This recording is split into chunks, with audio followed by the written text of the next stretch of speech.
OPD में एक और कॉमन सवाल किडनी मरीजों में आता है। पेशेंट का क्रिएटिनिन वैल्यू देख लेते हैं। पेशेंट का मन में डाउट आ जाता है, क्रिएटिनिन तो 2 है। उसका सर्कल में कोई रिलेटिव या जानने वाला किसी और किडनी पेशेंट को उनका कांटेक्ट या थ्रू समवन हेयर किया होगा, सर उनका भी क्रिएटिनिन 2 था 1 साल पहले, अभी जल्दी से क्रिएटिनिन बढ़ के 6 आ गया या पेशेंट डायलिसिस में आ गया, मेरा भी अभी क्रिएटिनिन 2 है। वो देख के पेशेंट डर जाता है, क्या मेरा भी क्रिएटिनिन बढ़ने वाला है, क्या मेरा भी किडनी फंक्शन और कम होगा क्या, जैसे सवाल कॉमनली आता है। इस सवाल का पीछे एक ही क्वेश्चन था, क्रिएटिनिन 2 मेरा भी है, किसी और का भी है, उनका किडनी जल्दी डैमेज हो गया, मेरा क्या हाल होगा, ये क्वेश्चन था। सबसे पहले ये जानेंगे, क्रिएटिनिन एक नंबर है, किडनी का फंक्शन को रिफ्लेक्ट करता है, लेकिन इसका पीछे सबसे पहले ये देखना है क्रिएटिनिन क्यों बढ़ा, कितना तेज़ी से बढ़ा।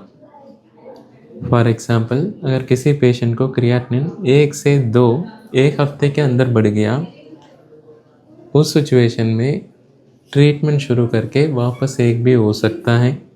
अगर 1 से 2 एक हफ्ता में बढ़ रहे हैं, उसका मतलब किडनी अचानक कुछ डैमेज में गया है, जल्दी ट्रीटमेंट लेंगे वो सिचुएशन वापस कंट्रोल में आएगा। अगर ट्रीटमेंट नहीं ले रहे और तेज़ी से बढ़ने का चांस बन जाता है। अगर किसी को क्रिएटिनिन बहुत समय से 3 साल या 5 साल से 2 पे ही रुका है, बाकी सारा फंक्शन पेशेंट का ठीक चल रहा बिना कोई दिक्कत का, उसका मतलब है क्रिएटिनिन ऑलमोस्ट स्टेबल हो गया। ये दोनों सिचुएशन अलग है।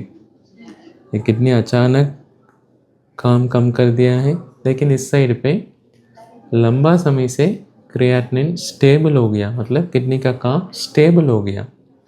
ये ज़्यादा डेंजरस है नहीं, ये स्टेबल भी रहेगा। ये तो फर्स्ट इन्फॉर्मेशन है। सो क्रिएटिनिन सिर्फ 2 आ गया, क्या मेरा भी डाउन होगा, इसे नहीं, स्टेबल भी हो सकता है, सालों साल स्टेबल रह सकता है, पहले ज़्यादा डरने का ज़रूरत नहीं। दूसरा, किस कारण की वजह क्रिएटिनिन बढ़ा है, डायबिटीज़ है, हाइपरटेंशन है, या किडनी में इन्फेक्शन हो गया, या बार बार पथरी बन गया, या किडनी के अंदर ग्लोमेरुले होता है उसमें कुछ बीमारी हो गया या नहीं, पहले वो देखना होगा। यही कारण डिसाइड करता है क्रिएटिनिन कितना आगे स्टेबल रहेगा। किसी और पेशेंट को अगर क्रिएटिनिन 2 है, तेज़ी से बढ़ गया, इसका ये मतलब है नहीं आपको भी तेज़ी बढ़ेगा। अगर कारण कंट्रोलेबल कारण है या रिवर्सिबल कारण है, क्रिएटिनिन ज़्यादा तरफ स्टेबल रहता है, तेज़ी से नहीं बढ़ता है, उनको कोई और कारण हो सकता है। तीसरा, क्रिएटिनिन के अलावा पेशाब में प्रोटीन कितना लीक होता है, वो भी एक इम्पॉर्टेंट डिसाइडिंग फैक्टर है। अगर किडनी पेशाब में प्रोटीन लीक कर रहे हैं, उसका मतलब डैमेज थोड़ा ज़्यादा हो रहे हैं, वो कंट्रोल करने का दवाई ज़रूरत पड़ता है। अगर इन केस क्रिएटिनिन 2 है 2 पेशेंट को, एक पेशेंट को पेशाब में प्रोटीन लीक हो रहे हैं, किसी और को पेशाब में प्रोटीन लीक नहीं हो रहे हैं, ये दोनों में फ़र्क आ सकता है। अगर किसी को पेशाब में प्रोटीन लीक हो रहे हैं, उसका चांस है क्रिएटिनिन फ्लक्चुएट होने का चांस ज़्यादा है। अगर किसी को पेशाब में प्रोटीन है नहीं, आ नहीं रहे या नॉर्मल लेवल पे, तो ज़्यादा तरफ किडनी का डैमेज लो लेवल पे होगा या स्टेबल होगा, या क्रिएटिनिन बढ़ने का चांस कम हो जाता है। ये तीसरा इन्फॉर्मेशन है। 14, बीपी कंट्रोल कैसे है। क्रिएटिनिन अगर 2 है, अगर बीपी अनकंट्रोल्ड है, क्रिएटिनिन तेज़ी से बढ़ने का चांस हो जाता है। अगर बीपी कंट्रोल में रखेंगे, क्रिएटिनिन 2 किसी को है, सालों साल बाकी कारण देख के ट्रीटमेंट रेगुलर ले रहे, सालों साल स्टेबल रहेगा, ये भी एक इम्पॉर्टेंट फैक्टर है। इसके अलावा रेगुलर फॉलोअप ट्रीटमेंट, क्रिएटिनिन तो 2 पॉइंट में है, उनको भी 2 पॉइंट में है। अगर कारण ढूंढ के ट्रीटमेंट कितना रेगुलरली लिया है, इसका ऊपर है क्रिएटिनिन कितना स्टेबल रहेगा। क्रिएटिनिन स्टेबल करना का भी किडनी का फंक्शन आगे ठीक चलना का भी सपोर्टिव केयर हम बोलते हैं, या किडनी का अंदर प्रेशर कम करने के लिए भी दवाई वगैरह है। अगर वो पेशेंट रेगुलर ले रहे तो क्रिएटिनिन स्टेबल रहेगा और इवन कम भी हो सकता है। इसका ये मतलब है नहीं उनका बढ़ गया पेशेंट को भी बढ़ेगा करके। And last, nephrotoxic drug. Nephrotoxic drug का मतलब क्या है?